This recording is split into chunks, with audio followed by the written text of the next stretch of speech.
wanted to go to next because I know that you guys have your kind of core principles. You're kind of running the 4 points. So just so the audience can know, they are equity, inclusion, affordability, and quality of life. So maybe if you want to go through just one by one what each of those means. So equity, what does that mean for you as part of the broader platform? Well, I think equity is really about giving people what they need, as opposed to being equal. And one analogy that one might think about, and I'm not a botanist, no, I'm a good gardener at all. I have to hire someone to do that. But if you have two types of plant, one that thrives in sun and one that thrives in the shade, if equality would be putting them both into the sun or putting them both into the shade. Equity is putting those who thrive in the sun and those who thrive in the shade in the shade. So it's another way of sort of looking at those sorts of things. Inclusiveness, back in the day, we used to say, we want to be more tolerant and all this other kind of stuff, Right. and that, we'll tolerate you being here and stuff. Yeah. And that's just to give you the warm fuzzies. So when we talk about inclusiveness, we're talking about embracing people, regardless of their religious affiliation, regardless of their sexual orientation or how that is expressed, that you are welcome to the table as an equal and not having the power bestowed by me who decide who should be in the room and who should not be in the room. You should be in the room simply because you're a human being. And so we think that we can do a much better job as a township to really embrace that. We have a long history of diversity and inclusiveness, and we talk about it a lot, but it really requires taking care of. You have to nurture that sort of thing. In the same way, like education, you just don't learn something and then you're done. There's lifelong learning, and so you have to constantly learn. And the same thing with nurturing equity and inclusiveness, that you have to constantly be on the watch to make sure that you are acting on those things that you say you believe in. And one way to check that is by having people at the table who don't quite think like you, and who challenges you each day to say, are you living up to that creed? And so, and Teaneck is just a great place to have that happen. Like, for example, I'm a hugger, but I realize that I have some folks here who are Orthodox, whether Orthodox Jewish or Orthodox Muslim, who that's not a cool thing. And so I have learned to ask, do you shake hands, or ask that sorts of things. Okay. So that puts me in check. I was more thinking in recently that hugging might not be the best approach. Well, right now, I'm having a hard time here, but I have example. adapted to my social distancing, so I only do virtual hugs now. Yeah. So we talked about the other two things, and the other right. thing was about, I believe it's affordability, Right.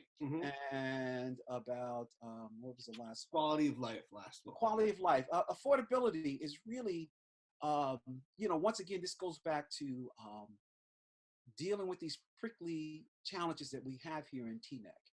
The diversity, we love saying that, oh, we pound our chest, oh, we're diverse and all that stuff. But that requires a lot of work, because you have to deal with the needs and the challenges of different groups, and they're all not the same. And so therefore you cannot take advantage of an economy of scales, and neither can you use the one size fit all. And so that means that each and every day that we have to sort of challenge ourselves. And so how do we go about meeting these different challenges so that folks feel that they are part of the process, or that we're addressing their particular sort of issue? And so what I would say is that we want to bring people to the table to sort of deal with some of these challenges. For example, we talk about diversity. Very often we think about race, ethnicity.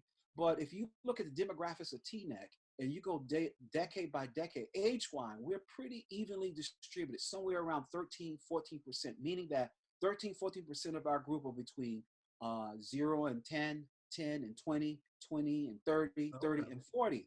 And so that's a wide range of experiences. And then, of course, we can break it down into Generation X versus your millennials, which is Generation Y, then our baby boomers, and then some of our folks we have some incredible octogenarians who are not sitting at home knitting. They're out there doing things. And so how do we as a township develop an ecosystem that can support all these different groups?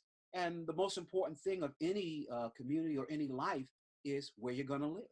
Can you Mhm. afford to live there? And so this is a real tough challenge for our town because our taxes are high. We live in probably one of, actually not probably, we live in one of the highest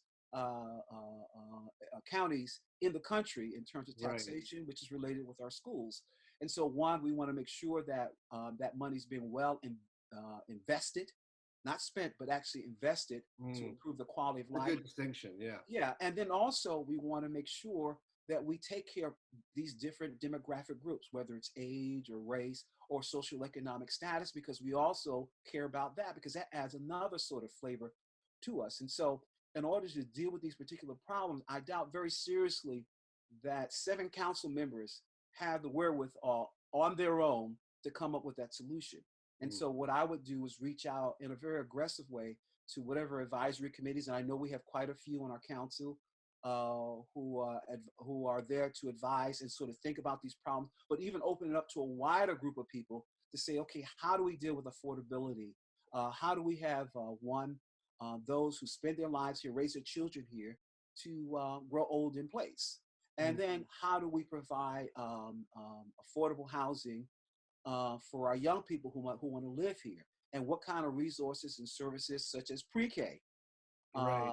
to make it attractive for them to be here. And so all of these sorts of things have to be sort of sorted out and can be dealt with, but it's going to require a very inclusive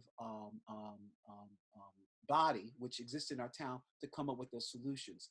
And then Mm. finally, this is also tied in with that, the affordability, and affordability speaks for itself. Yeah. How do we make this place where we can balance the high quality of living that we have here in terms of the municipal services that we receive and some that we don't, that people sort of complain about, as Hmm. well as our educational system, and as well as all kinds of cultural events that go on here. How do we make those things sort of happen? And so Right. once again, you go back to your pool of residents here who have a great deal of knowledge and talent. And that's the other thing I would like to point out, that when you look at the demographics of TNEC, that over 50% of the residents here have college degrees. And that is above the average for many counties. And so that's an incredible amount of talent pool. And some of those folks are actually retired and are biting at the bit to participate. And so we want to provide a Mm. place for them. Right. That makes a lot of sense.